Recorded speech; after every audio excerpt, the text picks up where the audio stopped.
नमस्कार दोस्तों, राजसत्ता एक्सप्रेस में आपका स्वागत है। आज मैं रूबरू होने जा रहा हूं एक ऐसी शख्सियत से जिसके ऊपर बहुत बड़ा भार उसकी पार्टी ने सौंपा है। कहा जाता है कि दिल्ली का रास्ता लखनऊ होके जाता है, मतलब दिल्ली की सत्ता उत्तर प्रदेश के रास्ते से जाती है। ये भारतीय लोकतंत्र में एक स्थापित एक मुहावरा चला आ रहा है। और उस उत्तर प्रदेश में कांग्रेस की जमीन को दोबारा से मजबूत करने का जिम्मा जिस चेहरे को दिया गया है वो है अजय कुमार लल्लू।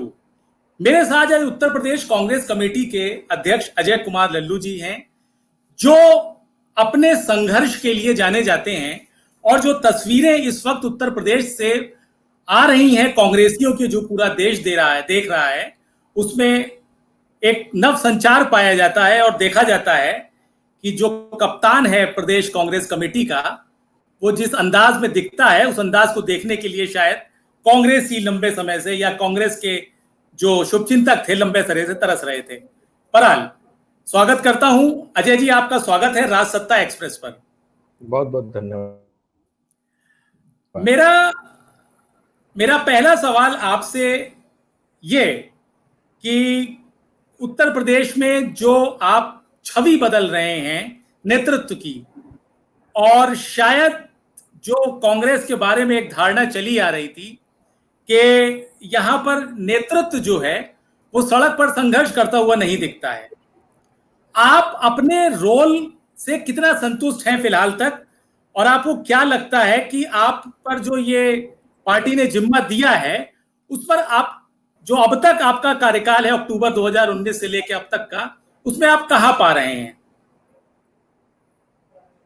देखिए, पहली चीज तो मैं ये स्पष्ट कर दूं कि कांग्रेस काफी पुरानी पार्टी है और उसके अपने आंदोलनों का एक लंबा इतिहास रहा है।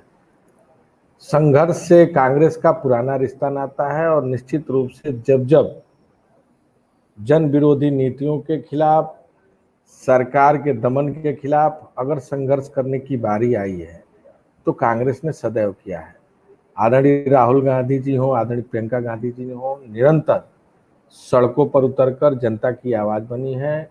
जन सरोकार के मुद्दों पर उन लोगों ने संघर्ष किया है। आप बहुत सारे विषय हैं जिन विषयों की तरफ मैं एक एक करके आपका ध्यान आकृष्ट कराना चाहूँगा। जहाँ तक आज की बात आपने की, तो निश्चित रूप से आज जो उत्तर प्रदेश की तस्वीर बदली है, एक सशक्त विपक्ष के रूप में कांग्रेस जब से आदरणीय श्रीमती प्रियंका गांधी जी राष्ट्रीय महासचिव बन के आई हैं, उत्तर प्रदेश के नौजवानों में, कार्यकर्ताओं में, सभी संगठन के लोगों में एक विश्वास बढ़ा है, एक जोश खरोश से लवरेज है कार्यकर्ता, और वो सड़कों पर संघर्ष करने के लिए आतुर है, जिसका परिणाम है कि आज कार्यकर्ता सड़कों पर आपको संघर्ष करते हुए हर विषय के मुद्दे पर, चाहे वो कानून व्यवस्था के सवाल पर हो, चाहे वो नौजवानों के रोजगार का विषय हो, किसानों का मामला हो, या सभी विषयों और मुद्दों पर निरंतर वह संघर्ष करने पर आमदा है। और निश्चित रूप से वो मन बना चुका है कि हमें अकाल के खोए हुए सत्ता को वापस लाना है। ठीक है, तो एक तो जब आज जिस कालखंड में हम आप बात करने बैठे हैं, तो उसमें एक बधाई मैं आपको और दे दूं कि ऐसी खबरें आ रही हैं कि उत्तर प्रदेश में कांग्रेस को दोबारा से जीवित करने के लिए जो सबसे ज्यादा फ्रंट पे है पार्टी की ओर से आपकी प्रभारी महासचिव प्रियंका जी, वो शायद अब लखनऊ में ही स्थायी तौर पर या अपना एक आशियाना बसाने जा रही हैं।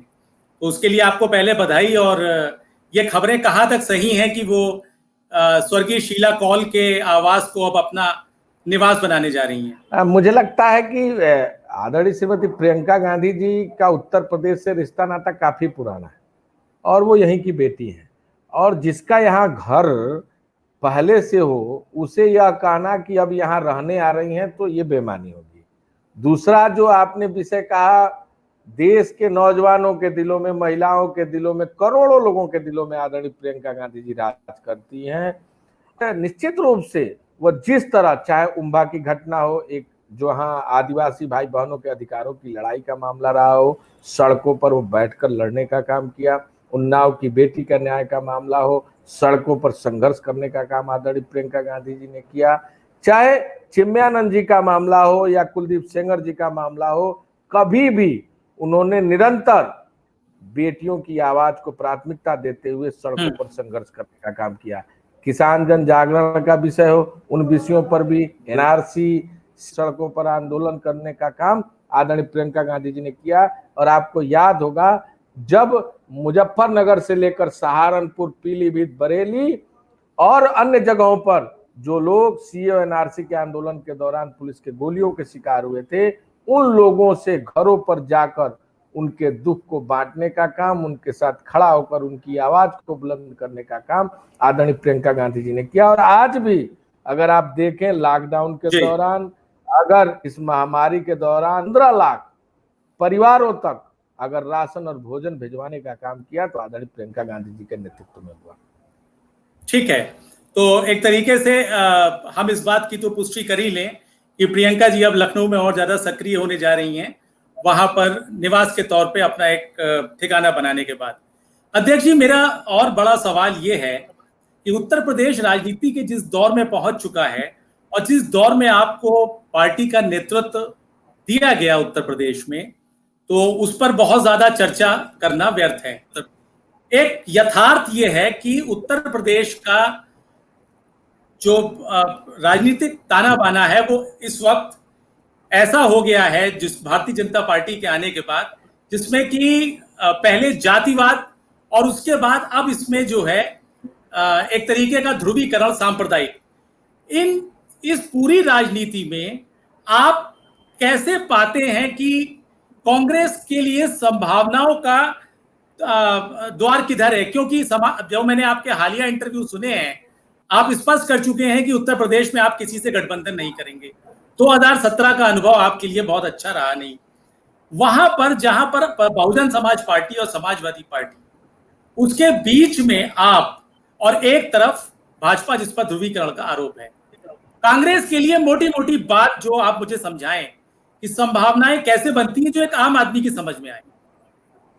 देखिए, 89 के पहले कांग्रेस की सरकार रही और 89 के बाद कांग्रेस की सरकार उत्तर प्रदेश में नहीं रही। उसका सीधा कारण यही रहा कि जाति और धर्म की राजनीति ने पूरे उत्तर प्रदेश को जकड़ के रखने का काम किया और बहुत सारे दलों का उदय हुआ। और निश्चित रूप से निरंतर हम लोगों के विश्वास और जनभावनाओं को निरंतर समझने का प्रयास किए, उनके साथ जुड़ने का प्रयास किए, लेकिन आशीर्वाद रूप में हमें नहीं मिला, जिसका नतीजा रहा हम सत्ता से कोसों दूर रहे।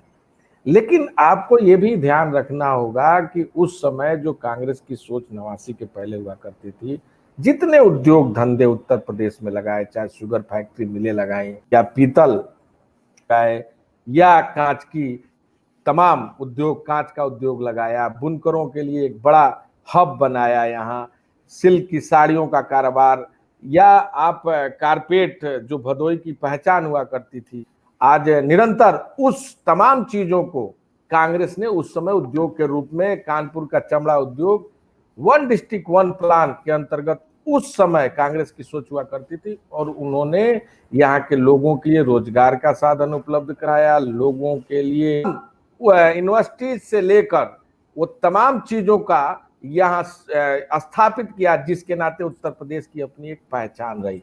कहीं ना कहीं गैर कांग्रेसी सरकार में आज हालात क्या हुआ है, शुगर फैक्ट्रियां बेच दी गई, बहुत सारी सरकारी शुगर फैक्ट्रियां बंद हैं, सारे उद्योग धंधों पर ताले लगने के कगार पर है, और इस महामारी के दौरान तो और उनकी स्थिति बद से बदतर होती जा रही है। आज उत्तर प्रदेश का नौजवान अपने आप को छला ठगा समझ रहा है।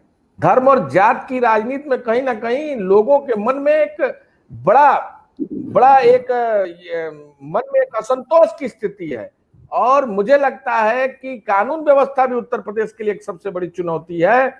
तो उत्तर प्रदेश की जनता अब धीरे धीरे कांग्रेस के उन तमाम पिछले इतिहास को देख रही है और आज उनके मन में यह विश्वास जगा है कि कांग्रेस जिस तरह सड़कों पर संघर्ष कर रही है, निश्चित रूप से जनता की आवाज बन रही, गरीब, शोषित, दलित, पिछड़े, आदिवासियों की आवाज बन रही है। आने वाले समय में हम सब लोगों को कांग्रेस को आशीर्वाद देना चाहिए और हमें उम्मीद है कि जिस तरह आदरणीय प्रियंका गांधी जी के आने के बाद संगठन का विस्तार हो, नए लोगों को मौका हो और हम जमीन तक जा रहे हैं, हर विषय और मुद्दों को लेकर लड़ रहे हैं। विपक्ष के रूप में आज उत्तर प्रदेश में भले ही हमारी सीट कम हो, संख्या कम हो, फिर भी हम मजबूती से सरकार के खिलाफ अपनी आवाज को बुलंद करने का काम कर रहे हैं।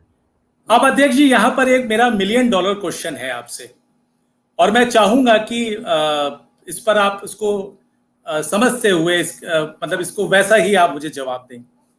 उत्तर प्रदेश की राजनीति क्या, अब तो एक तरीके का पूरा राष्ट्र, जब से मोदी जी का उद्भव हुआ है, पूरी राजनीति अब जो है एक तरीके से फेस सेंट्रिक होती चली जा रही है। उत्तर प्रदेश में आपकी बातों को मैं मान लेता हूं कि सारी संभावनाएं हैं, लोग उकता गए हैं, सब कुछ है, और ये भी सही है कि हो सकता है कांग्रेस की नीतियों की ओर भी वो आकर्षित हो रहे हों। लेकिन एक तरफ जहां पर योगी जी मतलब मुख्यमंत्री का चेहरा भारतीय जनता पार्टी, अखिलेश यादव जी मुख्यमंत्री का चेहरा समाजवादी पार्टी, मायावती जी मुख्यमंत्री का चेहरा बहुजन समाज पार्टी, कांग्रेस ने अब जो प्रयोग किया है, और अंततः मेरे ख्याल से उसको भी वही करना पड़ा कि आखिर में उसकी समझ में आया कि हमें एक चेहरे की दरकार उत्तर प्रदेश में है। दिल्ली से उत्तर प्रदेश डील नहीं हो पाएगा, दिल्ली को लखनऊ आना होगा, और प्रियंका जी का आगमन इसीलिए इतना ज्यादा हर्षोल्लास जो कांग्रेसियों में है, जो नवसंचार है, उसी का नतीजा है। मेरा आपसे सीधा सवाल है कि अगर आप मुख्यमंत्री के प्रत्याशी के तौर पर या मुख्यमंत्री प्रोजेक्ट नहीं करेंगे प्रियंका जी को, तो किस आधार पर आप लोगों का भरोसा जीतेंगे? क्या ऐसा होगा? देखिए, बड़ा स्पष्ट है कि आदरणीय श्रीमती प्रियंका गांधी जी राष्ट्रीय महासचिव प्रदेश की प्रभारी हैं, और जो भी चुनाव होना है वो उनके नेतृत्व में ही इस उत्तर प्रदेश में हम सब लोगों को चुनाव लड़ना है। और हमें भरोसा है और विश्वास है कि 22 में उत्तर प्रदेश की जनता का आशीर्वाद कांग्रेस के साथ मिलेगा, और निश्चित रूप से हम आदरणीय प्रियंका गांधी के नेतृत्व में उत्तर प्रदेश में सरकार बनाएंगे। तो इसको मैं स्पष्ट मान लूं कि प्रियंका जी अगर कांग्रेस बहुमत हासिल करती है तो प्रियंका जी ही मुख्यमंत्री होंगी? देखिए, हम उनके नेतृत्व में चुनाव लड़ रहे हैं, और निश्चित रूप से जैसा उत्तर प्रदेश की जनता चाहेगी, अगर जन भावनाओं का आदर और सम्मान कांग्रेस ने किया है, अगर जन भावनाओं का निर्देश और आदेश होगा, तो निश्चित रूप से ये भी हो सकता है। नहीं, अगर उनके नेतृत्व में चुनाव होगा अध्यक्ष जी, तो निश्चित तौर पे यही होगा, जैसे अखिलेश यादव के नेतृत्व में समाजवादी पार्टी लड़ती है, मायावती के नेतृत्व में बसपा लड़ती है, तो वहां तो कोई इफेंट बट है नहीं। योगी जी को भी लेकर फिलहाल यहाँ भी बट नहीं। ठीक है, तो ये इसको ये एक मेरे ख्याल से जो सबसे बड़ा जो इस इंटरव्यू का वो है, वो यही है कि प्रियंका जी के नेतृत्व में ही सरकार का गठन होगा, अगर ऐसा होगा तो। दूसरी बात अध्यक्ष जी, अब जो चुनौती है वो मैं आपसे, आपके घर की चुनौतियां जो हमेशा से जनता के सामने रही हैं, कांग्रेस जबरदस्त गुटबाजी का शिकार रहती है कदम दर कदम, और ये अब एक ये प्रूवन फैक्ट है कि जब जब मतलब कांग्रेसी हमेशा असंतुष्ट होता है, ऐसी एक धारणा बन चुकी है। आपके जो धड़े बटे हुए हैं उसमें मैं आपको थोड़ा सा सवाल का संदर्भ भी बता दूं। पिछले दिनों जब आपकी गिरफ्तारी हुई और जब आप जेल में रहे लंबे समय, तो आपके विरोधियों या लोगों ने, जिन लोगों ने तंज भी कसा, उसमें भी एक भाव वही था कि आपके साथ पूरी कांग्रेस खड़ी नहीं हो रही, मतलब हर गुट या हर बड़ा चेहरा आपके साथ खड़ा नहीं हो रहा। ये स्थिति तब है जब आप प्रियंका जी के साफ प्रतिनिधि के तौर पे वहां पर हैं। इस गुटबाजी से आप कैसे उभरेंगे? देखिए, सबसे पहले तो मैं ये स्पष्ट कर दूं कि उत्तर प्रदेश कांग्रेस में किसी तरह की कोई गुटबाजी नहीं है, और सभी लोग मिलजुल कर संगठन को मजबूत कर रहे हैं, पार्टी को मजबूत कर रहे हैं। और आपको याद होगा, जब जब कोई भी बड़े जन आंदोलन हुए, उसमें पार्टी के सभी लोगों का निरंतर सहयोग, समर्थन और पूरी मुस्तैदी के साथ उस लड़ाई में योगदान रहा है। जहां तक अगर आप देखें तो हमारे सभी सीनियर लीडर लगातार क्षेत्र में है, प्रेस कॉन्फ्रेंस में है, हर कार्यक्रमों के हिस्सेदार हैं। और रही बात, ये तो परिवार है, परिवार में तो एक परिवार में बर्तन इधर से उधर खटकता रहता है, तो ये तो पारिवारिक मामला है। इसमें कहीं इस तरह से अगर आप देख रहे हैं तो मुझे लगता है कि ये गलत होगा। और अध्यक्ष जी, मैं नहीं देख रहा। आज हमारा पूरा परिवार, मैं आपको 3-4 उदाहरण देता हूँ। अजय लल्लू जेल जाता है, 1,15,00,000 परिवारों के घर भोजन और राशन पहुंचाने का काम आदरणीय प्रियंका गांधी के नेतृत्व में होता है। सेवा कार्य शुरू होता है, क्योंकि मैं मजदूरों के लिए जेल, यह धर्म बनता था कि उस लड़ाई को हम जारी रखें। अगर अजय लल्लू जेल जाता है, 69 जनपदों के जिला अध्यक्षों पर मुकदमा होता है। अगर अजय लल्लू जेल जाता है तो रोज सड़कों पर आंदोलन होता है। और सबसे बड़ी उपलब्धि हमारी राष्ट्रीय महासचिव आदरणीय प्रियंका गांधी जी का पत्र, जो मुझे भाव विभोर कर देता है। निश्चित रूप से वो एक ताकत देता है, संबल देता है और ऐसी ऊर्जा देता है कि आने वाले दिन में अगर कितनी बार भी जेल जाना पड़े तो सोचना नहीं पड़ेगा। तो अजय जी, मैं वही कह रहा था कि मतलब मैं तो वो बात कह रहा हूं जो फीडबैक है, और जो मेरा कोई इसमें अपना व्यक्तिगत सवाल नहीं है। मैं तो खुद ही कह रहा हूं कि उत्तर प्रदेश कांग्रेस ऐसे अध्यक्ष को लेकर तरस रही थी जो ये कहता हो कि जेल जाना नेता का आभूषण है, और वो गर्व करता हो इस बात पे कि साहब मैं जेल जाना चाहता हूं जनहित में। खैर, और इसके लिए मैं आपको साधुवाद भी देता हूं। और मेरा कम से कम इतनी बड़ी राष्ट्रीय पार्टी अगर लोकतंत्र में इस तरीके से अछूती रहेगी तो ये वैसे लोकतंत्र के लिए भी अच्छा नहीं है। हम दूसरे बात पे अगर आए, गुटबाजी से आगे बढ़ने के बाद, तो अब एक जो संगठन वाली बात आती है, जैसे कि भारतीय जनता पार्टी की स्ट्रेंथ कहा जाता है एक पूरा कैडर है। बसपा की बात करें तो पूरा कैडर की बात होती है कि वो बाम सेफ और DS4 तक उनका कैडर है। समाजवादी पार्टी की बात करें तो वो अपने अलग कैडर का दावा करते हैं। कांग्रेस जो गांव और कस्बों के स्तर तक, क्या वो कैडर और वो क्या संगठन के जरिए आज अपने आप को आप पाते हैं बतौर UPCC चीफ इनके मुकाबले? अभी हमें ये सच्चाई है कि अभी जिस रूप में हमें अपने संगठन को तैयार करना चाहिए, उस रूप में अभी हम संगठन को तैयार नहीं कर पाए, ये ईमानदारी। लेकिन हमारा प्रयास निरंतर है। चूंकि न्याय पंचायतों का गठन चालू है, ग्राम सभाओं का गठन चालू कर दिया है, फ्रंटल के सारे संगठन के पदाधिकारियों का चयन, और मुझे लगता है कि 1-2 महीने पर हम भी घर घर तक पहुंचने का पूरा प्रयास होगा। और निरंतर जिस तरह हमारे जिला अध्यक्ष, संगठन के सचिव, महासचिव या सेक्रेटरी, उपाध्यक्ष, सभी लोग रात दिन मेहनत कर रहे हैं। सभी को विश्वास और भरोसा है कि हम 22 में उत्तर प्रदेश में जरूर वापस आएंगे। अध्यक्ष जी, संगठन के लिए जैसे कि मैंने बात करी, तो इसको पुनर्जीवन देने के लिए क्या कार्य योजना है स्पष्ट आपकी तरफ से, और क्या प्रियंका जी का कोई वृहद कार्यक्रम ऐसा है प्रस्तावित जिससे कि गांव-गांव तक कार्यकर्ताओं में विश्वास जगे, जो कार्यकर्ता अपने घर बैठ गया है उसमें? देखिए, राजनीति में 3 चीजों का हमारा बड़ा वो रहा है, संपर्क, संवाद और संघर्ष। और हमने राजनीति को इसी दिशा और रास्ते के साथ तय किया है। संपर्क भी है, लगातार संवाद भी हम कार्यकर्ताओं से कर रहे हैं, और जनहित के विषयों और मुद्दों पर लगातार हम संघर्ष भी कर रहे हैं।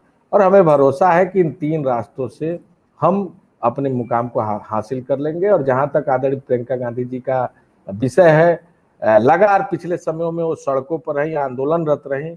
आने वाले समय में चूंकि इस महामारी के दौरान सेवा के कार्य और भी बड़े कामों को लगातार करने का कार्य किया है, लेकिन निरंतर सभी विषयों और मुद्दों पर लगातार सरकार उठी रही है। कानून व्यवस्था का सवाल हो, बुनकरों का सवाल हो, और लखनऊ के चिकन बनाने वाले लोगों का सवाल हो, सभी विषयों पर लगातार उनकी आवाज उठाई है। और मुझे लगता है कि आने वाले दिन में निरंतर वो सड़कों पर संघर्ष करती हुई नजर आएंगी, और हमारे कार्यकर्ताओं का, पार्टी पदाधिकारियों का मनोबल बहुत मजबूत हुआ है उनके आने से।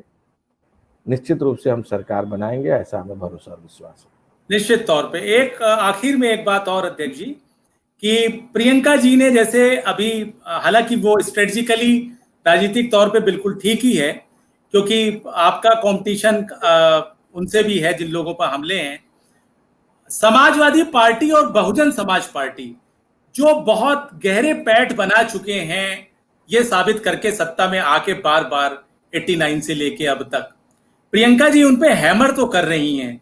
अभी उन्होंने परोक्ष रूप से कहा भी है कि भारतीय जनता पार्टी के प्रवक्ता के तौर पर भी एक माना यह गया कि उनका हमला जो है वो इन्हीं दो चेहरों पे था। भारतीय जनता पार्टी से इतर, क्योंकि आपको अपना वोट बैंक इनसे वापस लाना है भाजपा के बनिस्बत ज्यादा, इनको आप खुद कितनी बड़ी चुनौती मानते हैं और इनके लिए क्या विशेष आप करेंगे कि जातिवाद और सांप्रदायिक राजनीति का ताना बाना आप तोड़ पाए? देखिए, कांग्रेस पार्टी विषय और मुद्दों की राजनीति कर रही है और निरंतर करेगी।